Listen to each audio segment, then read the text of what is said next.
10 nuevas competencias para enseñar de Philippe Perrenot. En esta ocasión veremos la número 4, implicar a los alumnos en sus aprendizajes y su trabajo. Bien, primeramente, ¿qué es lo que tiene que hacer el maestro para implicar a los alumnos en sus aprendizajes y en su trabajo?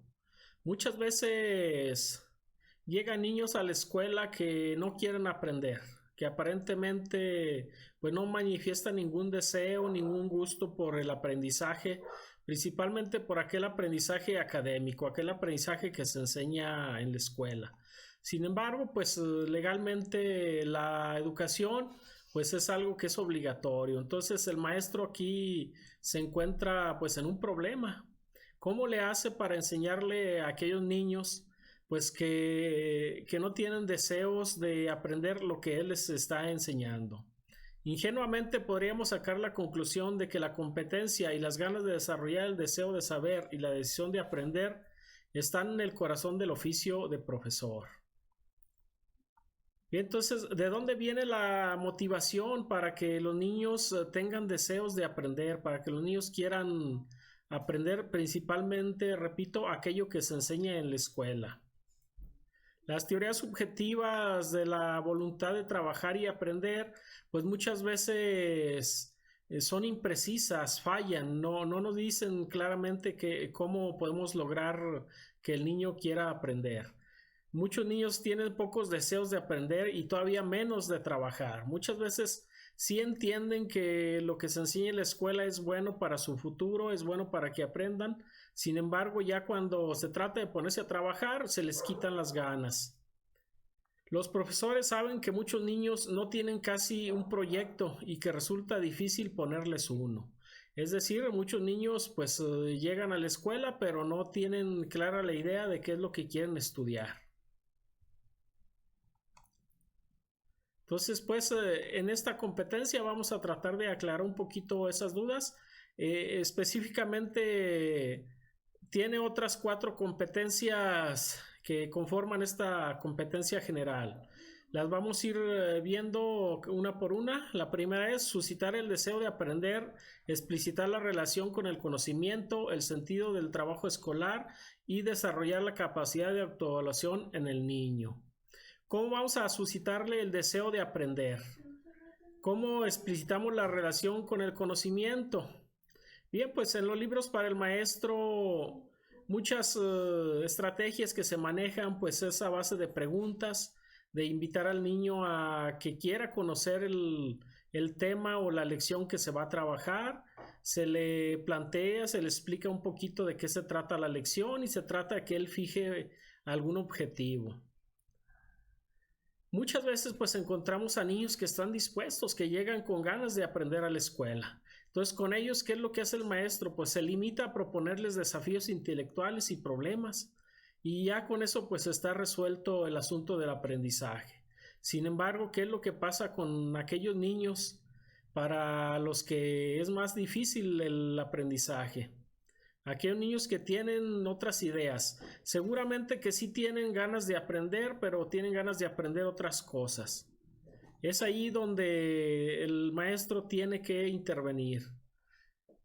Por consiguiente, las estrategias de los profesores pueden desarrollarse en un doble registro, que crear, intensificar, diversificar el deseo de saber, favorecer o reforzar la decisión de aprender.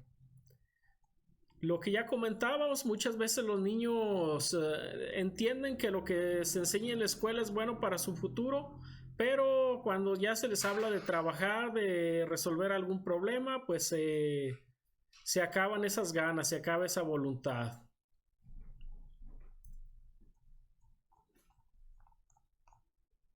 La competencia profesional apuntada aquí requiere 2 recursos mucho más precisos. Por un lado, una comprensión y un cierto dominio de los factores y los mecanismos sociológicos, didácticos y psicológicos en juego en el nacimiento y el mantenimiento del saber, así como de la decisión de aprender. Por otro lado, las habilidades en el dominio de la transposición didáctica, las situaciones, las competencias, el trabajo sobre la transferencia de conocimientos, así como los recursos para ayudar a los alumnos a imaginarse las prácticas sociales para las que se les prepara y el papel de los conocimientos que las hacen posibles. La segunda competencia específica: instituir un consejo de alumnos y negociar con ellos varios tipos de reglas y de obligaciones. Lógicamente que este consejo de alumnos no es únicamente para cuestiones disciplinarias. Lo más común pues es poner un consejo de alumnos, acordar con ellos las reglas, todo lo que tiene que ver con la disciplina. Hay que portarse bien, hay que trabajar, pero hay también otras cuestiones que tienen que ver con lo intelectual, con el trabajo académico, que también se pueden acordar en este consejo.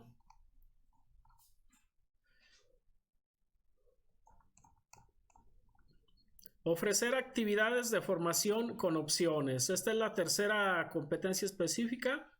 Esta competencia puede parecer menor.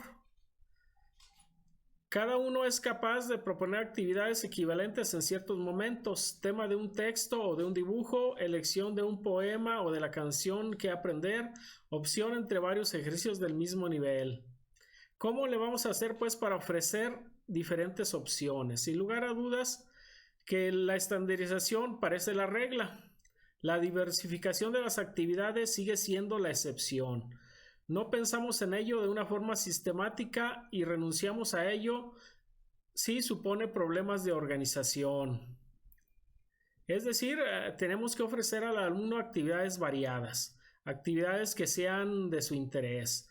Es difícil pensar en tantas actividades diversificadas cuando tenemos 30, 40 alumnos, pero hay que intentarlo.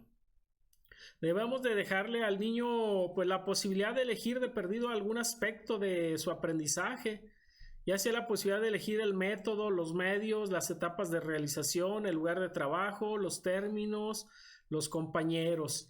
Hay que darle oportunidad de que decida algunas cuestiones de su aprendizaje por lo menos.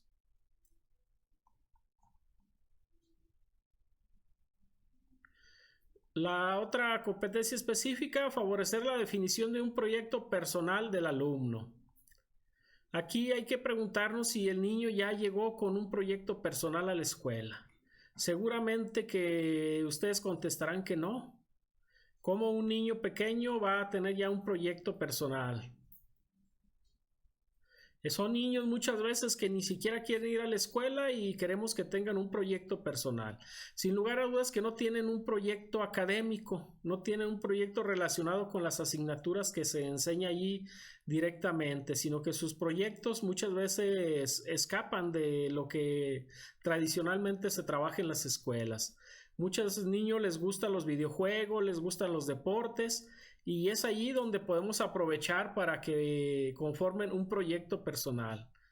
Un primer aspecto de la competencia apuntada consiste pues en identificar los proyectos personales existentes bajo todas sus formas, valorarlos y reforzarlos.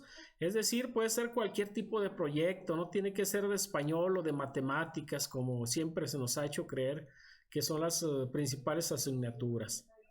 Los proyectos son frágiles, no siempre racionales, no siempre justificables, pero son los verdaderos motores de nuestra acción. Es decir, tenemos que encontrar aquello que al niño le gusta, aquello que al niño le apasiona, para que en base a eso haga su proyecto. Y en base a ese proyecto pues irá aprendiendo español y irá aprendiendo matemáticas. Aquí ya lo importante no es el español y las matemáticas, lo importante debe ser el proyecto que el niño elija. Y a partir de allí aprenderá él otras cosas.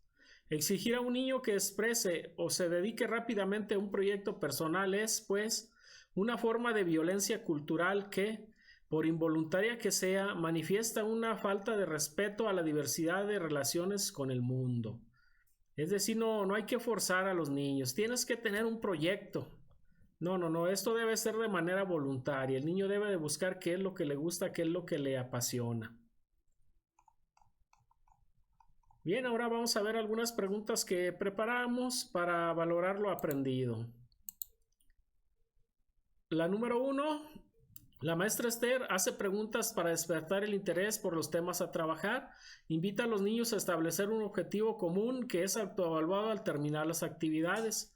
Además, ha instituido un consejo de alumnos con el que fijan las reglas y obligaciones en cuestiones de disciplina y aprendizaje.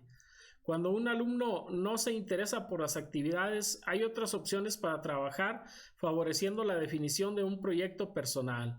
Según el texto 10 nuevas competencias para enseñar de Philippe Perrenot 2004, ¿qué competencia pone en práctica? Inciso A, gestionar la progresión de los aprendizajes. B, implicar a los alumnos en sus aprendizajes y su trabajo. C, organizar y animar situaciones de aprendizaje. D, elaborar y hacer evolucionar dispositivos de diferenciación. Hay que relacionar estas acciones de la maestra con estas competencias. Y la correcta es implicar a los alumnos en sus aprendizajes y su trabajo. Aquí vemos cómo les está despertando el interés, cómo los invita a establecer un objetivo, cómo hay un consejo de alumnos, los está implicando en sus aprendizajes y su trabajo. 2. Según el texto 10 nuevas competencias para enseñar de Philippe Perrenot, la competencia implicar a los alumnos en sus aprendizajes y su trabajo moviliza varias competencias más específicas. Vamos a encontrar aquí 4 competencias que forman parte de esta competencia general. Vamos a ver la respuesta, pueden pausar el video. Y la correcta es la C, el 1, favorecer la definición de un proyecto personal del alumno. La 2, suscitar el deseo de aprender, explicitar la relación con el conocimiento, el sentido del trabajo escolar y desarrollar la capacidad de autoevaluación en el niño. La 3, instituir y hacer funcionar el consejo de alumnos, consejo de clase o de escuela y negociar con los alumnos varias clases de reglas y obligaciones. Y la 5, que es ofrecer actividades de formación opcionales a la carta. La que no era el distractor es desarrollar la cooperación entre alumnos y algunas formas simples de enseñanza mutua. Esta formaba parte de otra competencia general. 3. Según el texto 10 nuevas competencias para enseñar de Philippe Perrenot, es un lugar donde es posible hacer frente abiertamente a la distancia entre el programa y el sentido que los alumnos dan a su trabajo. Inciso A, el consejo de clase. B, la escuela. C, el consejo de maestros. D, el grupo escolar. ¿A qué se refiere esto de un lugar donde se hace posible hacer frente abiertamente a la distancia entre el programa y el sentido de sus alumnos? Vemos la respuesta y es el consejo de clase. 4. Un primer aspecto de la competencia específica, favorecer la definición de un proyecto personal del alumno. ¿En qué consiste esta competencia? Inciso A, identificar los proyectos personales existentes bajo todas las formas, valorarlos, reforzarlos. B, ofrecerles ánimos, excepto si su proyecto coincide milagrosamente con el programa y les conduce a hacer de manera espontánea lo que el maestro tenía justamente la intención de pedirles. C, el proyecto personal de un niño no es necesariamente completo, coherente y estable. D, la mejor manera de hacerlo desaparecer es sin duda aplicarle una lógica adulta. Vemos cuál es, y es el inciso A, identificar los proyectos personales existentes bajo todas sus formas, valorarlos, reforzarlos. Es el primer aspecto de esta competencia, favorecer la definición de un proyecto. Incluso aquí también nos habla de proyecto, estaba muy sencilla. Bien, de mi parte es todo, les agradezco, espero que esto les sea de utilidad y los espero en el siguiente video.